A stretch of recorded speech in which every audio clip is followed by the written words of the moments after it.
Hey everyone, this is Jack, the Fat Cyclist. I'm giving you this video introduction now. This is the day after I've done my ride out to Lakeport State Park and come back. I did a lot of footage along the ride, but unfortunately the audio didn't come out sounding all that great. I need to do something better for wind noise reduction because you could barely understand me at all on the video. So I'm doing this introduction here, and then we'll get on to the rest of the video, what parts I can still salvage. As the name of the channel suggests, I am a overweight cyclist. I decided to start this channel to kind of track the things that I have done and equipment that I use in order to most effectively do cycling. Yeah, you people will find there are lots of reviews out there for equipment for cycling. There's lots of reviews out there for camping equipment. But none of the reviews that I've been able to find have really been able to say the equipment that works well for someone who's over 250, 300, or 350 pounds.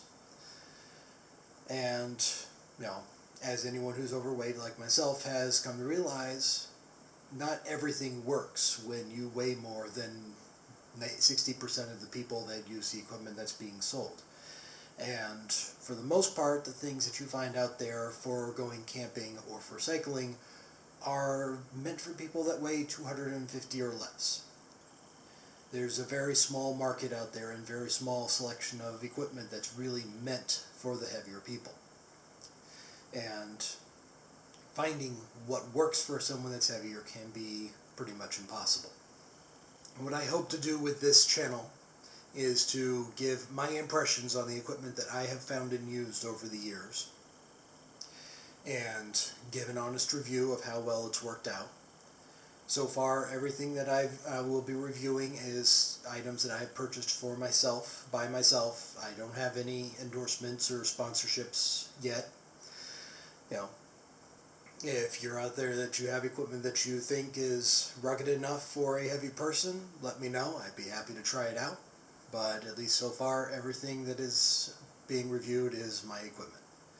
Now, of course, the first thing to review on something like this would be the cycle that I use, and that is a TerraTrike Rover, which is a recumbent trike and has a weight limit of 400 pounds, and that's one of the biggest selling points that got me to try it out. Before that, I've used several different models of bicycle. The last one I had that lasted me a long time was a Stump Jumper Elite FSR full suspension mountain bike. That was a $2,000 bike meant for downhill mountain biking that I never used for that purpose. I mainly kept it on road and some gravel use. So, not using it to its full potential, it held up with me pretty well over the years. I got 10 years of use out of it, but it really wasn't a bicycle meant for what I was using it for. So, a full suspension mountain bike on the road just isn't something that's going to work out well. And a couple of years ago, it finally gave up. One of the frame link parts of it snapped, and I had to let it go. After that, I've tried out a couple of other bicycles, 29-inch hybrid mountain bikes, and they never really worked out well. I would snap spokes, and they'd be in the shop more often than not getting repairs done because they weren't meant to hold my weight, on top of either doing a commute to work with a computer bag and lunch or going on a camping trip with gear in the back. So after doing a little more research, I found that my local bike shop had TerraTrikes, and among them they had a TerraTrike Rover, which was one that had a 400-pound weight limit. And I was like, well, that might actually hold me up. I look other places trying to find bicycles that are meant for heavy people, and most of what you'll find out there are cruisers. They're not anything that's meant to go fast or far. They're meant for casual rides through a local park or a river walk, but not much else. And that wasn't really the kind of cycling experience I wanted. I wanted something that could move at a good pace and go the distance. And from what I could tell, the TerraTrikes were something that would do that for me. So after looking at the information online and seeing that it was something I wanted, I went in, took the jump, and I bought the $1,500 TerraTrike Rover. And I have been very happy with it since. There's another model I could have gone for. It's the Green Speed Magnum that also has a 400-pound weight limit in the right configuration. The only thing is that it costs twice as much. If I had the money to spend on it, I might have gone with that instead because the seat looked like it has a better suspension on it. But for my purposes in getting started in 3 wheels, the Rover was a good purchase. And there's a number of reasons why a Rover really seemed to work out best. The advantages that a trike has over a bicycle are numerous, really, for a heavy person. I think the biggest problem that I had in the last bikes that I had gotten were that they had 700C rims, in which the larger the rim is, the less weight they're really able to handle. They're more meant for going light and fast. So the previous mountain bike I had at 26-inch wheels were stouter, and those I had fewer problems with.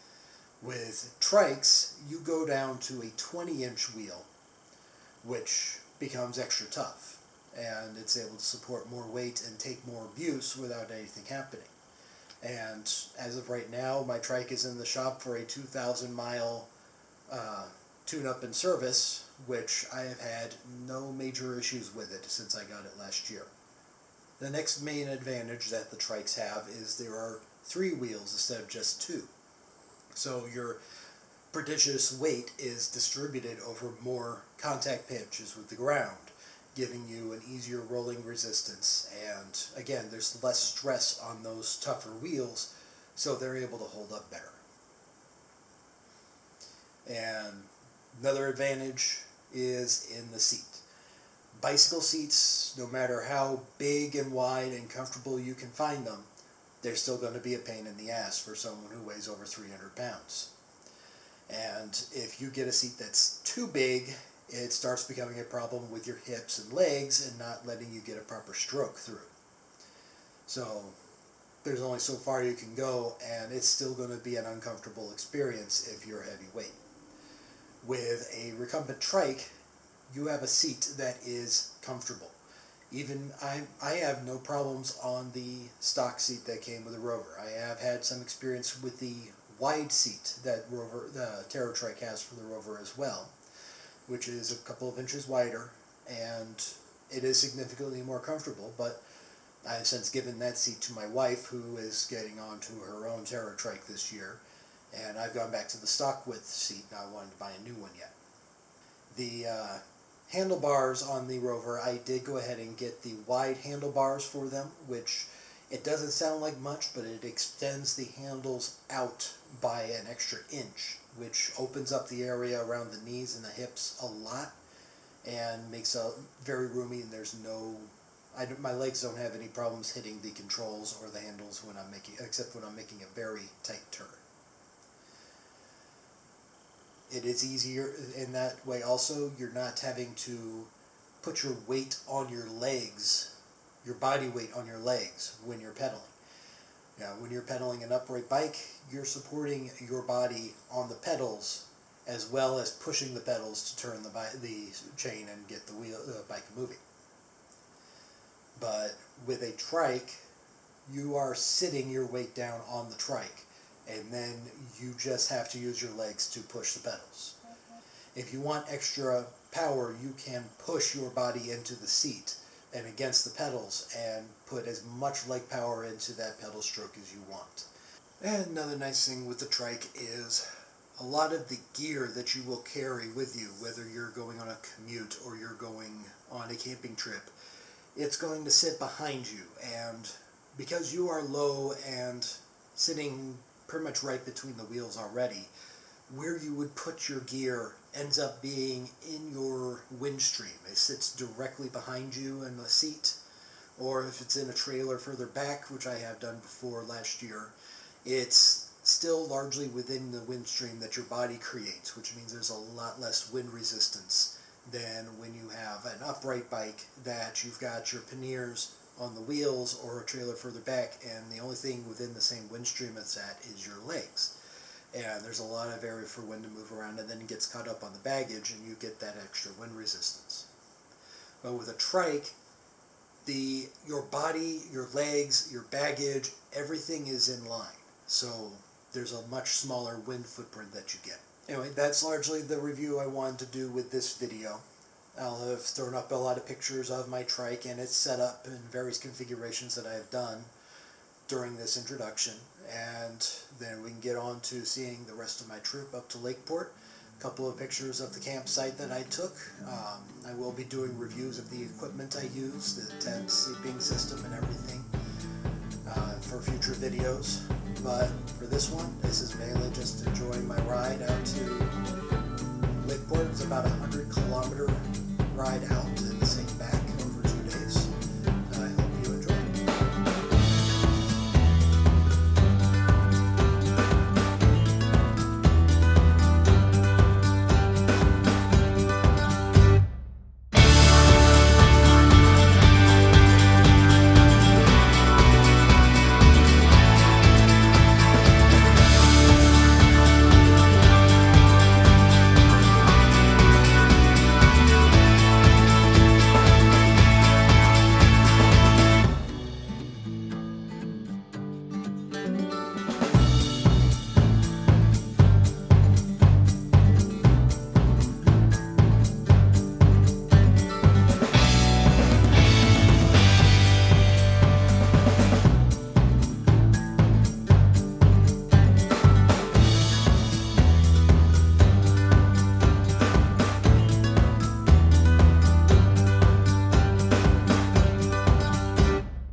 Good morning from Lake Huron and Lakeport State Park. Just got up here greeting the morning sun on the beautiful lake. That'd be one of the best views in the world, to see the sun come up on a coast like this. So 64 miles yesterday, and I got about the same to get back home today. Feeling surprisingly good. I haven't done 60 miles even in a while, let alone with a load. But I feel confident that I'll be able to get home without any problems. So, wish me luck.